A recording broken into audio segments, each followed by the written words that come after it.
aming role ay napakaliit. Tayo nagpapaliwanag ng mga issues at katotohanan. At nakikita naman natin at natutuwa tayo, nagagalak tayo, na nakikita po natin milyon-milyong Pilipino ay kasama po dito sa laban na to. Not everybody is able to articulate it the way we do in clear issues, facts, historical information, and so on. No? But I believe even the smallest fish vendor in the market knows at heart that that is a big problem. They do not like what is going on. I don't believe they believe. That is why Marcoleta won. That the West Philippine issue is a real issue. Ano? At natalo si Tolentino. I don't believe that there is really that great bias against China. Pero ang napakita naman ng Pulse Asia survey, up to 94% of the population ang tunay na alalahanin ay inflation, kriminalidad, corruption, and so on. But to take political action, it takes a political elite. We are the political elite. We are part of the political elite.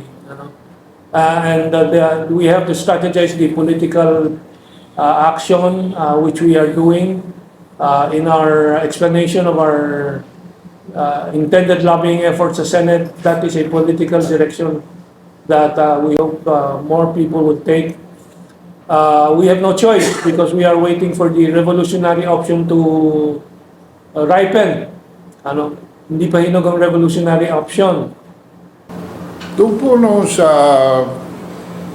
TRICOM noong June 5, isa po sa mga pinilit kong ipasok sa minutes ay kung paano kumilos ang Asian Century Philippines Institute for Strategic Studies. At simple lamang, sabi ko, humahanap kami ng issue na relevant sa pangkasalukuyang mga diskusyon. Pangalawa, magpa-fact-checking kami at research. So, maraming pwede isampa sa kanila dahil balot na balot sila, sabi nyo nga, sa kasinungalingan. At sila ay public officials. Yes. No? But, ang direksyon po namin ay sinabi ni Camento na mas pagtutuunan pa namin ng posisyon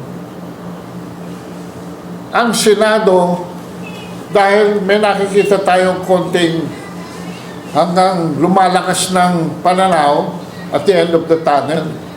It appears at